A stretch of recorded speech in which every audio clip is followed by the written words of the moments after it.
thanks to the governor's team for the great work to get Georgia ready for whatever Hurricane Dorian brings. I know it's been a slow mover. I think at FEMA we're counting day 12 and still have some days in front of us.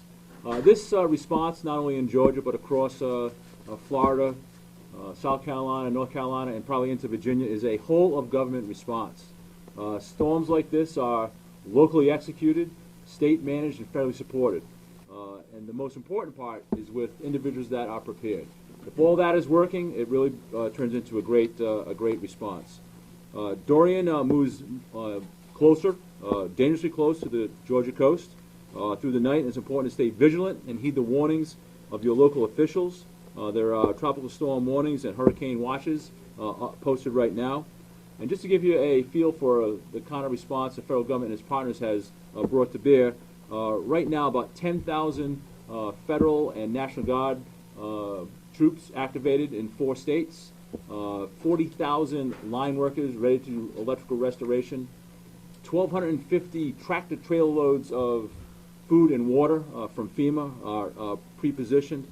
So really a true partnership, and you can't do it without great partners like the state of Georgia. So FEMA and the federal interagency stand ready to support local, state, and tribal governments as they respond to Dorian, and we'd be happy to take some questions. I'm going to go just make a few remarks real quick, and then we'll do questions if that's all right. Again, I just want to thank Pete and his team for being here on the ground with us and for the great collaboration that we've had from the federal level with the state level, and we're doing the same thing at the county level. I wanted to go over real quickly who we got with us today. Obviously, the First Lady, Marty Kemp. We have Lieutenant Governor Jeff Duncan, Attorney General Chris Carr, our Agriculture Commissioner Gary Black, GEMA Director Homer Bryson, our State Meteorologist Will Langston, Commissioner Mark Williams, Department of Natural Resources, Georgia Department of Transportation Commissioner Russell McMurray, Georgia Department of Defense Adjutant General Tom Carden, Insurance and Fire Safety Commissioner General John King, and Department of Public Safety Commissioner Colonel Mark McDonough. In addition to all the GEMA officials deployed along the coast to provide assistance, we also have regional field reps from the governor's office on the ground as well. They are there to support GEMA and the locals that are on the ground, giving us feedback as the storm continues to roll into Georgia. As you all know, the National Weather Service latest projections show that Hurricane Dorian nudged slightly west with significant rain bands and strong winds moving into our coastal counties. We're seeing that right now. Bryan, Camden, Chatham, Glenn, Liberty, and McIntosh counties remained under a tropical storm warning as well as a storm surge warning. Brantley and East Charlton County as well as Wayne County are now under tropical storm warnings based on the new projections that we have this morning. We are getting reports of downed trees already in Glenn and Wayne County, which obviously that can be dangerous if you're still in your home with a tree falling on your home, knocking down power lines. So we urge citizens to be on the lookout or be cognizant of that. Serious concerns remain that we will see damaging and life-threatening surf with a coastal surge of 3 to 5 feet. We expect a high tide between now and 3 p.m., which could significantly worsen flooding. We expect another high tide shortly after midnight, where again we can see a strengthened storm surge and more flooding depending on where the storm is at that point. These tides are prime opportunities not only for flooding but serious ground level flooding, which we will continue to monitor early into Thursday morning. Wanted to speak a little bit about traffic.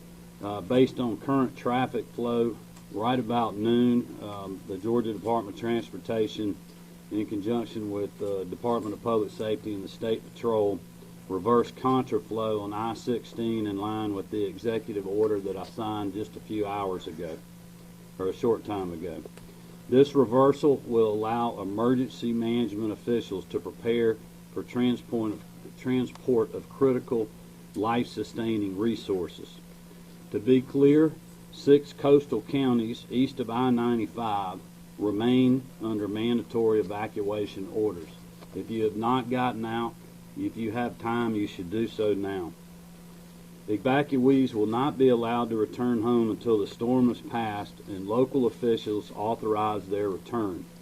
We have found that this local control is the quickest way to get folks back to their home, and we will be doing that as soon as possible. Very early this morning, I issued another executive order expanding the state of emergency declaration to 9 additional counties because of the tropical storm issues that we have. Currently, we now have 21 counties that are under the state of the emergency, and we have those if anyone needs them.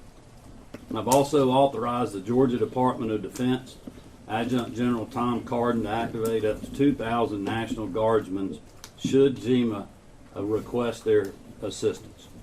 And before I turn it over to GEMA Director Homer Bryson for a quick update, I want you to know that after this briefing, several of the state officials that are standing behind me are available for one-on-one interviews if you have follow-up questions that we can't answer for you here.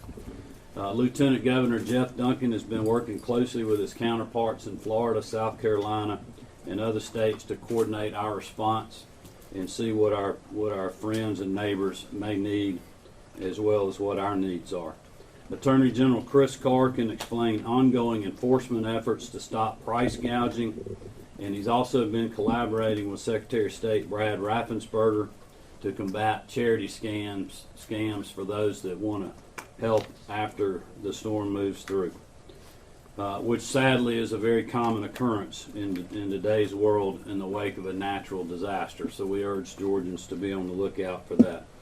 Agriculture Commissioner Gary Black has been working tirelessly to ensure adequate fuel supplies in the coastal region, also dealing with animal safety, and certainly he will be dealing with food safety issues post-storm depending on the power issues down on the coast.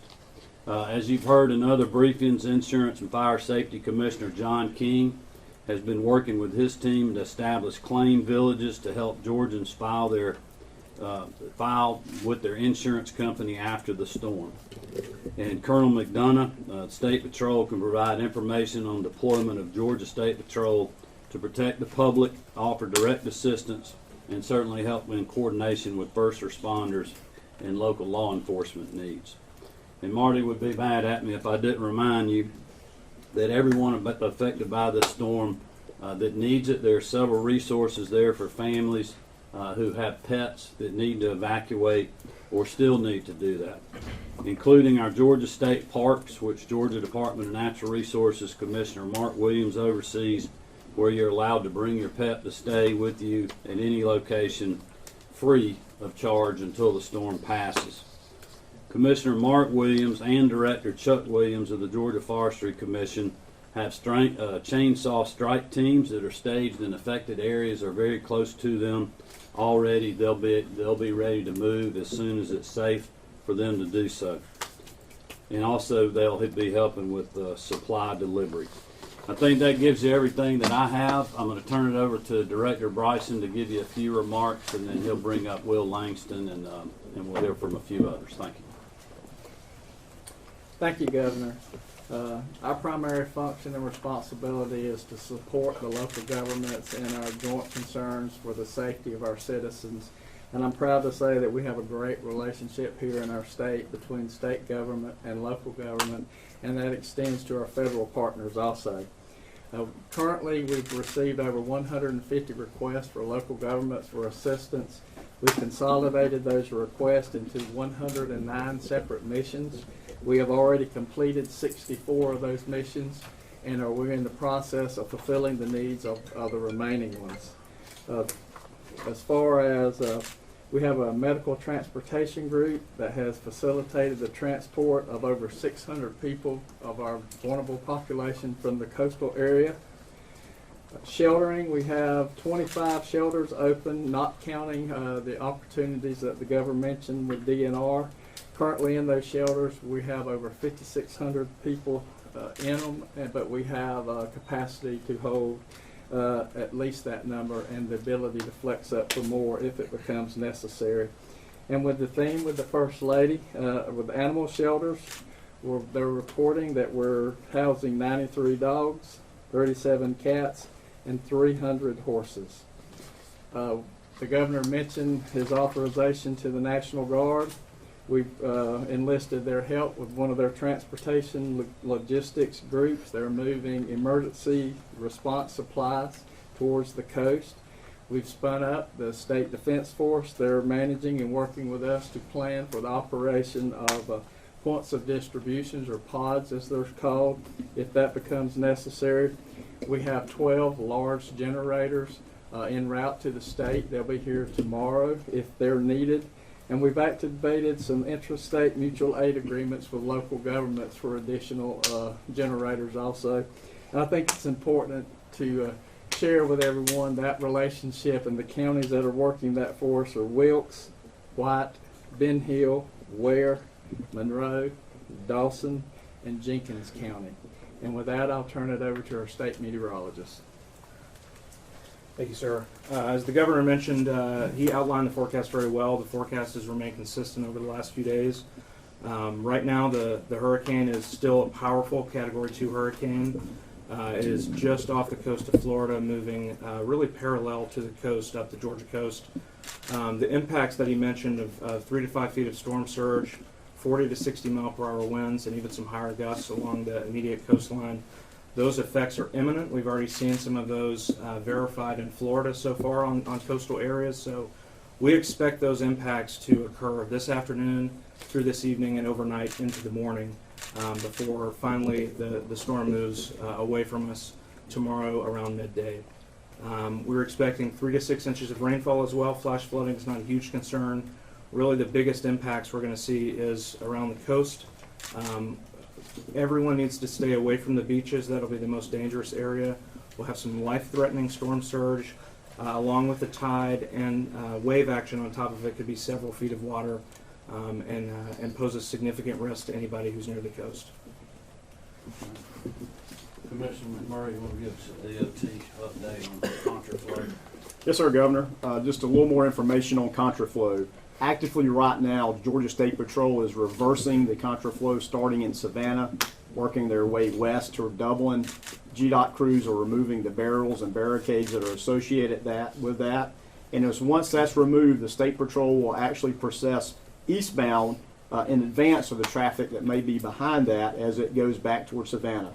But to underscore what the governor said is, this is for us to be able to respond post-tropical storm and hurricane events. This is not a welcome mat to say it's time to head back to the coast. So please heed that warning. There's still plenty of capacity in I-16 to evacuate now because there is still time to do so. So please heed that warning. As a few expectations as we move forward for re-entry as tropical storm winds pass for tomorrow.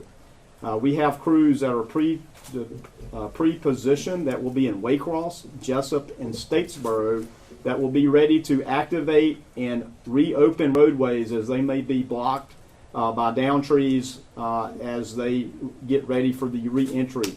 Please understand that that only happens after tropical storm force winds subside and it's safe to re-enter the roadways to get out there to do that work. A few other expectations for re-entry. We will focus first on the hurricane evacuation routes, sort of in reverse order. And that would be our mission, is to clear to make sure that the road is passable only, not necessarily edge line to edge line, but passable only for emergency response vehicles and power line crews to access down power lines. That's our first priority. Secondly is a prioritization of inundation and potential flooding that happens. We have 11 bridge inspection teams that will work their way from south to north following the storm to inspect and make sure that bridge or roadways that have been flooded or inundated are safe for traffic to pass by. So please, again, be patient because we need to inspect these bridges to make sure they're safe should they be flooded or have significant inundation in and around them. Finally, safety first and foremost. As this storm passes and as we endure this storm, safety of our workers and all the emergency response people is first and foremost. So please be patient. Do not hit the roadways. As soon as you think it's clear, wait to hear from those local governments, your EMAs, and from GEMA to know when things are clear to be ready to respond back. So please keep that in mind, our worker safety, so that they can do the job they need to do that makes it safe for you. Thank you. All right, I want to again thank Russell, DOT, and also Colonel McDonough and the State Patrol. They have sped up the time on contraflow in the last couple of years. I think it's 60, 70% quicker now. So they're doing great work in regards to that. And we'll turn it over to General Carden to talk about strategic deployment of resources. General. Yes, sir. Good afternoon. I'm Major General Tom Carden, your Adjutant General. We have currently, under the Governor's order and in discussion with Director Bryson, we've mobilized and deployed 1,300 soldiers and airmen of the Georgia National Guard. We've got another 700 soldiers and airmen on alert. As the Governor mentioned, we pre-staged a number of strategic capabilities just outside of where we think the storm impact will be. That includes aviation, logistics, transportation, debris clearance teams, and a whole lot more. At the end of the day, our job is never to be late to need when Director Bryson calls us, and certainly appreciate all the coordination that's going on at the local, state, and federal levels. Thank you, sir. All right, thank you, General. Again, let me thank Administrator Gaynor for being here in Georgia and for the great response we've had with FEMA, and we'll open it up for questions, really for anybody that's up here. Yes, sir. Governor, for the people who said, you know what, I'm just going to ride it out, I'm just going to stay despite all the warnings, is there a window of opportunity where even they have to wait for assistance, or even assistance will be cut off until after this one passes? Well, I think it'd be tough for me to answer that question, not being on the ground. It's going to depend on where you are on the coast. Homer may have more to add to that. Certainly people that are in Savannah right now still have time to move. The roadways are in great shape. We've heard that from the Colonel and from DOT. So, if people want to move, they can. I would suggest that they do that. We're very worried, especially about the barrier islands getting cut off if we have these storm surges at the same time the hurricanes coming through, and when the high tides are. And if people, I've told folks over the last 2 days, you get cut off, we can't get medical assistance to you. But at some point, I realize people are not going to move. If they're not going to do that, they need to be in a strong part of their house. If they have large trees in their yards, watch out for down power lines, and be ready, because you potentially can lose power and water. Governor, are you worried about mixed messages by opening 16 to eastbound traffic at the same time, telling folks to be patient? I'm not at all. As Russell mentioned, we're doing that now to make sure we can get emergency vehicles. The westbound traffic has been very light today, so even if we still have people leaving, they're not going to get in gridlock traffic. It's very easy for them to move. They can certainly speak to that. But what we want to do is, when this storm passes, we want to be able to get people moving, especially first responders, supplies and equipment in if needed, so we can have a just as fast response to the post-storm as you've seen pre-storm. There were some reports that some of the causeways going to barrier islands have been cut off. St. Simon's, Jekyll, I think were listed as possible. Do you have any update on whether those islands are still accessible, and any message on any update on those? I don't think that we have heard that We haven't yet. heard definitively. So we have not heard that. We were expecting that. I know we're getting into the high tide, I guess, right now, aren't we, Will? So that's certainly an option as the storm continues to move, but that could move too. That may move with the storm up the coast. That's what's been so hard to, as Pete mentioned earlier, this slow-moving storm has been very hard to predict. But it is moving faster now. I think it's up to 9 miles an hour, which is not a whole lot, but it's a whole lot more than when it was sitting over the Bahamas. Governor, can you talk about the response from the local, state, and federal level leading up to today, and whether you think it's been too much too soon, or how the declarations and things have enabled all the partners to get things ready? Well, I would hate to say it's been too much too soon. We were talking in our briefing yesterday, and I would, I'm sure Pete would probably agree with this. I don't, having a storm that just sits in one place, barely moving for, 24 or 15 to 24 hours or whatever it was, is really kind of unheard of. So we were working off of past models, and in this game, you do not want to be slow to the preparations or slow to the response. I think we've learned that before, as the guy that's making these decisions, I'm relying on this team that's battle tested. Unfortunately, they've been through a lot of these, and we're reacting in the way that we've seen best in the past. And look, I know that's frustrating for our people. They've been through way too much of this, but we got to hunker down and chop some wood and get through one more. And that's just the reality of what we're in. You know, we're lucky in some ways. When you look at the radar and you look at the storm surge and the map and how wide the storm has gotten, even as it slowed down, I mean, that thing's 15 miles from our coast. If it moved 15 miles, that's like driving, you know, across town for me in Athens. And we'd be hitting a direct hit right now, which is what South Carolina's facing. So, you know, if that was the case, people would be wondering why we didn't do more. Do you have any estimates, sorry, Governor, do you have any estimates on either how many people are evacuated or how many people stayed back, either percentage or just number? Well, I don't know if I could answer that. Homer may could talk to that about the number of people we have in the shelters again. But I will say this, you know, we haven't seen the volume of people coming from Florida that we thought we would because of the way the storm turned down there. I think Floridians, when I talked to Governor DeSantis, he was saying that a lot of his folks are going west or south, you know, once the storm turned. So we didn't pick up a lot of that traffic, which I think has been great for us. It's been less for us to have to manage.